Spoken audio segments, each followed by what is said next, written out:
బ్యాంకుల నిరర్ధక ఆస్తులు దేశ ఆర్థిక వ్యవస్థపై మోయలేని భారంగా మారుతున్నాయి.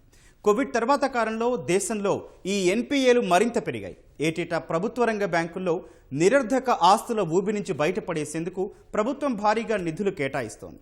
దీనికి బదులుగా బ్యాంకుల వద్ద భారీగా అప్పులు చేసి ఎగ్గొట్టిన బడా కార్పొరేట్ అధిపతుల ముక్కుపిండి డబ్బు వసూలు చేస్తేనే పీఎస్బీలు బతికి బట్టకట్టే అవకాశం ఉంది. బ్యాంకుల్లో మొండి బాకీలు పెరిగిపోవడానికి ఆయా బ్యాంకుల్లో అధికారులు అనుసరిస్తున్న లోపభూయిష్టమైన విధానాలే ప్రధాన కారణమని కేంద్రం స్పష్టం చేసింది. ఈ మేరకు గడిచిన 5 ఏళ్లలో నిరర్ధక ఆస్తులకు సంబంధించి 3,312 మంది ప్రభుత్వ బ్యాంక్ అధికారులపై చర్యలకు కేంద్రం ఆదేశాలిచ్చింది. ఈ పరిస్థితుల్లో ప్రభుత్వ, ప్రైవేటు బ్యాంకుల్లో పేరుకుపోయిన ఎన్పీఏల సమస్యను ఎలా పరిష్కరించాలి, రైట్ ఆఫ్ల లోటును ఎలా పరిష్కరించాలనే అంశం ఇప్పుడు చూద్దాం.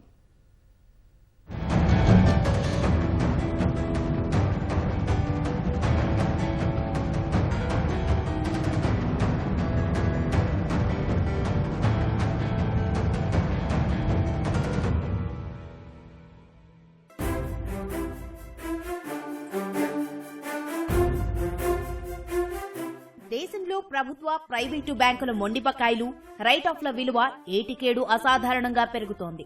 గడిచిన 5 ఏళ్లలో దేశంలో మొత్తం 10 లక్షల కోట్ల రూపాయల మేర మొండి బాకీలను బ్యాంకులు సాంకేతికంగా రద్దు చేశాయి. 4 ఏళ్లు దాటినా మొండి బకాయిలను బ్యాంకులు రైట్ ఆఫ్ పేరిట తమ బ్యాలెన్స్ షీట్ల నుంచి తొలగిస్తాయి. రైట్ ఆఫ్ అంటే సాంకేతికంగా రద్దు చేసినట్లే గాని రుణాలు పూర్తిగా మాఫీ చేసినట్లు కాదు. ప్రతి ఏడాది బ్యాంకులు తమ బ్యాలెన్స్ షీట్లను తాజాగా ఉంచేందుకు మొండి బకాయిల రైట్ ఆఫ్ ప్రక్రియను నిరంతరం చేపడతాయి. ఆర్బీఐ మార్గదర్శకాలను అనుసరించి సంబంధిత బ్యాంకు బోర్డు ఆమోదం మేరకు ఈ నిర్ణయం తీసుకుంటాయి. ఈ మేరకు దేశంలో వాణిజ్య బ్యాంకులు గడిచిన 5 ఏళ్లలో 10 లక్షల రూపాయల 9,511 కోట్ల రుణాలు రైట్ ఆఫ్ గా ప్రకటించాయి. రుణాలు రైట్ ఆఫ్ చేసినప్పటికీ వాటిని తీసుకున్న వారు తిరిగి చెల్లించాల్సి ఉంటుందని ప్రభుత్వం చెబుతోంది.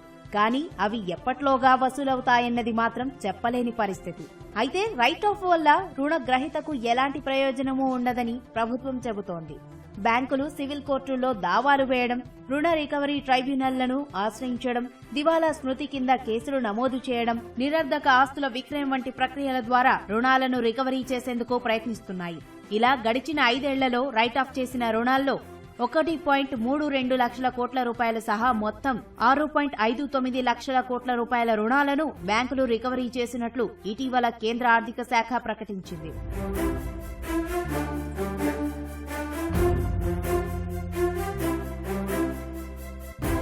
బ్యాంకుల్లో మొండి బాకీలు పెరిగిపోవడానికి ఆయా బ్యాంకుల్లో అధికారులు అనుసరిస్తున్న లోపభూయిష్టమైన విధానాలే ప్రధాన కారణమని కేంద్రం స్పష్టం చేసింది. ఈ మేరకు గడిచిన 5 ఏళ్లలో నిరర్ధక ఆస్తులకు సంబంధించి 3,312 మంది ప్రభుత్వ బ్యాంకు అధికారులపై చర్యలకు కేంద్రం ఆదేశాలిచ్చింది. దేశంలోని ప్రభుత్వ రంగ బ్యాంకుల్లో అత్యధికంగా స్టేట్ బ్యాంక్ ఆఫ్ ఇండియా ఎక్కువ రుణాలను రైట్ ఆఫ్ చేసింది. 2018-19 నుంచి 2021-22 వరకు ఒక్క ఎస్బీఐనే 1,64,735 కోట్ల రూపాయల రుణాలు రద్దు చేసింది.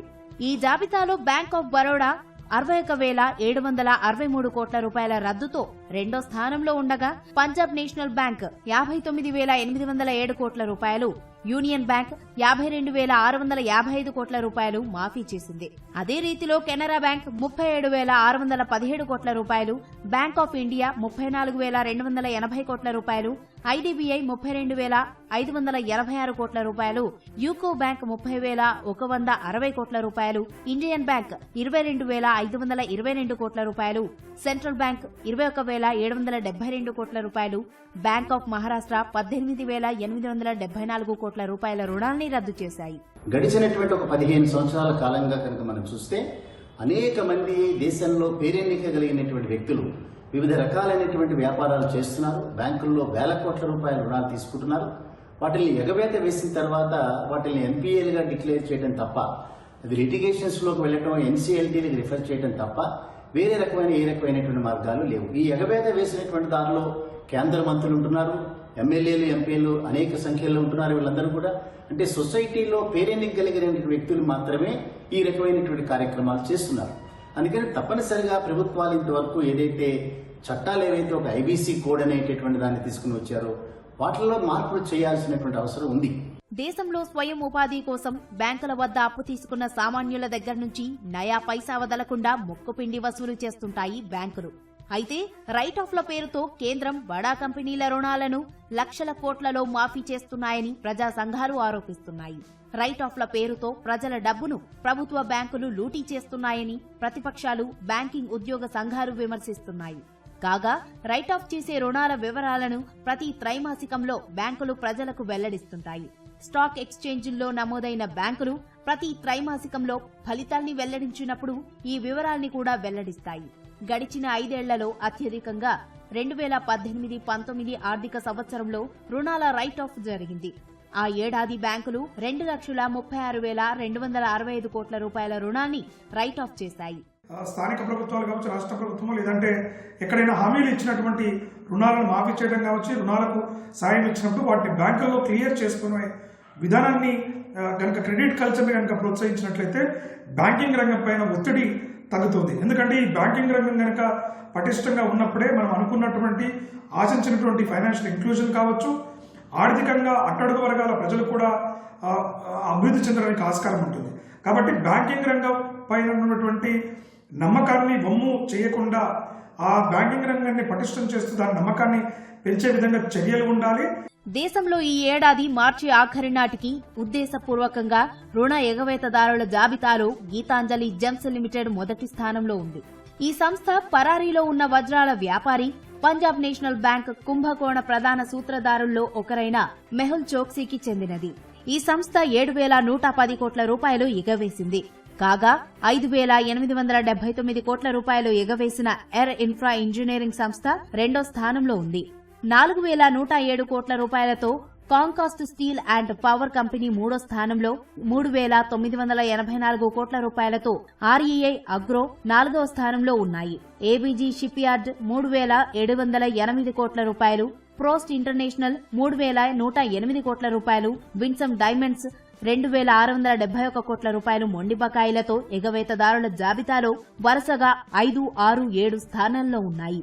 వీటితో పాటు రోటోమాక్ గ్లోబల్ 2,481 కోట్ల రూపాయలు, కోస్టల్ ప్రాజెక్ట్స్ 2,311 కోట్ల రూపాయలు, కుడోస్ కెమి 2,082 కోట్ల రూపాయలు ఎగవేసి 8, 9, 10 స్థానాల్లో ఉన్నాయి.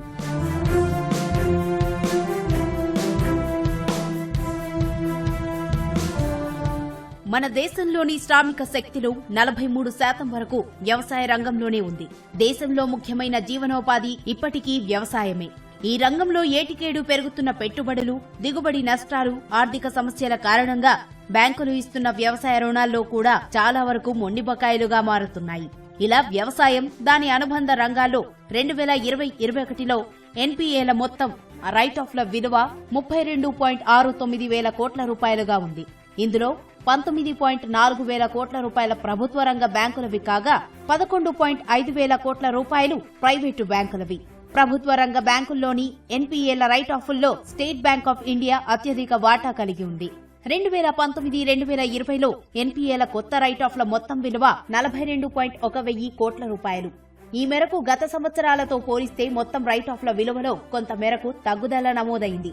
అంతకుముందు 3 ఏళ్లలో ప్రభుత్వ రంగ బ్యాంకుల రైట్ ఆఫ్ల విలువ సగటున ప్రతి సంవత్సరానికి 10,000 కోట్ల రూపాయలుగా నమోదవుతోంది. అయితే ప్రైవేటు రంగ బ్యాంకులలోనూ ఎన్పీఏల కొత్త రైట్ ఆఫ్లు పెరిగాయి. 2021-22లో కేవలం 9 నెలల్లో ఎన్పీఏల కొత్త రైట్ ఆఫ్ల మొత్తం విలువ 19.47 వేల కోట్ల రూపాయలుగా ఉంది. ఇది 2020-21లో 12 నెలల కాలానికి 11.5 వేల కోట్ల రూపాయలు. ఈ ప్రైవేట్ రంగ బ్యాంకుల్లో ఎందుకు తక్కువగా ఉంది అంటే, ప్రైవేట్ రంగ బ్యాంక్ వ్యవస్థలో ఈ రుణాల రికవరీ మెకానిజం కావచ్చు, అదేవిధంగా క్రెడిట్ అప్రైజల్ సిస్టమ్ కావచ్చు, అదేవిధంగా వడ్డీ రేట్లు కూడా కొంత అధికంగానే ప్రభుత్వ రంగ బ్యాంకులతో పోల్చినప్పుడు అధికంగా ఉండడంతో ఈ యొక్క నష్టాలను తక్కువ స్థాయిలో నమోదు చేస్తున్నాయి. ఇటువైపు ప్రభుత్వ రంగ బ్యాంకులకి ప్రధానంగా ప్రైవేట్ సెక్టర్ లెండింగ్ విషయంలో కూడా కొంత బాధ్యత ఉండడం, ఆ ఇంట్రెస్ట్ రేట్లు కూడా కొంత మేరకు తక్కువగా ఉండడం, దానితో పాటుగా రికవరీ మేనేజ్మెంట్ సిస్టమ్ కూడా, అంటే అప్పులను రికవరీ చేయడానికి వాడేటువంటి విధానాలకు కూడా అంత ఆశాజనకంగా లేకపోవడం కూడా ఒక ప్రధాన సమస్యగా మనకు కనబడుతోంది. పరిశ్రమల రంగంలో 2020-21లో 1.03 లక్షల కోట్ల రూపాయల ఎన్పీఏలను రైట్ ఆఫ్ చేసినట్లు రిజర్వ్ బ్యాంక్ ఆఫ్ ఇండియా ప్రకటించింది. ఇది 2019-20లో 1.44 లక్షల కోట్ల రూపాయల రైట్ ఆఫ్ల కంటే తక్కువే. 2019-20లో ఇది 1.25 లక్షల కోట్ల రూపాయలు కాగా 2018-19లో 1.34 లక్షల కోట్ల రూపాయలు. పరిశ్రమల రంగానికి వచ్చినప్పుడు ప్రైవేటు బ్యాంకుల విషయానికొస్తే మాత్రం పెరుగుదల నమోదైంది. 2014-15లో ప్రైవేటు బ్యాంకులు రైట్ ఆఫ్ల విలువ 3.06 వేల కోట్ల రూపాయలు. 2020-21 నాటికి వార్షిక రైట్ ఆఫ్ 18.5 వేల కోట్ల రూపాయలుగా ఉంది. సూక్ష్మ రుణాల రంగంలో 2020-22 మధ్యకాలంలో ఎన్పీఏల కొత్త రైట్ ఆఫ్ల్లో గణనీయమైన వృద్ధి కనిపిస్తోంది. ప్రభుత్వాలైనా ఇది రాజకీయపరమైనటువంటి ఇష్యూ కాదు. ఇది తప్పనిసరిగా దేశం యొక్క ఆర్థిక పరిస్థితిని దృష్టిలో పెట్టుకుని తూచా తప్పకుండా ఆఖరి పైసా వరకు కూడా ఎంత పెద్ద వ్యక్తులైనా వారి దగ్గర నుంచి రికవర్ చేయాల్సినటువంటి బాధ్యత కేంద్ర ప్రభుత్వాలకు ఉంటాయి. అందుకని ఈ రకమైనటువంటి చర్యలు ఈ వ్యవసాయానికో లేకపోతే ఇంకొక చిన్న చిన్న వ్యాపారస్తులకో ఇచ్చినటువంటి రుణాలు పెద్ద మొత్తంలో రుణాల మాఫీ అయినటువంటి సందర్భాలు కానీ ఎగవేత వేసినటువంటి సందర్భాలు కానీ చాలా తక్కువగా కనిపిస్తాయి. నిరర్ధక ఆస్తులు దేశంలోని పీఎస్బీల పాలిట గురిబండలుగా మారుతున్నాయి. కోవిడ్ తర్వాత కాలంలో దేశంలో ఎన్పీఏలు మరింతగా పెరిగాయి. 2020 సెప్టెంబరు నాటికి 7.5% ఉన్న ఎన్పీఏలు 2021 సెప్టెంబర్ నాటికి 13.5% పెరిగినట్లు రిజర్వ్ బ్యాంక్ అంచనాలు చెబుతున్నాయి. వీటి బారి నుంచి పీఎస్బీలను కాపాడటానికి ప్రభుత్వం మరింత మూలధనాన్ని అందించి భారం తలకెత్తుకోలేక తప్పలేదు. ప్రభుత్వం మూలధన పునఃపూరక బాండ్లు, కొత్త పెట్టుబడుల రూపంలో పీఎస్బీలకు 2019-20 మధ్యకాలంలో 2.56 లక్షల కోట్ల రూపాయలు కేటాయించింది. 2014-2019 మధ్య 3.19 లక్షల కోట్ల రూపాయల ప్రజాధనం ధారపోసింది. ఈ రకంగా ఏ ఏటికా ఏడు ప్రజాధనాన్ని గుమ్మరించి బ్యాంకులను గట్టెక్కించేందుకు చేస్తున్న ప్రయత్నాలు ఎడతెగకుండా సాగుతూనే ఉన్నాయి. దీనికి బదులుగా బ్యాంకుల వద్ద భారీగా అప్పులు చేసి ఎగ్గొట్టిన బడా కార్పొరేట్ అధిపతుల ముక్కుపిండి డబ్బు వసూలు చేస్తేనే పీఎస్బీలు బతికి బట్టకడతాయన్న అభిప్రాయం ఆర్థిక రంగ నిపుణుల్లో వ్యక్తమవుతోంది.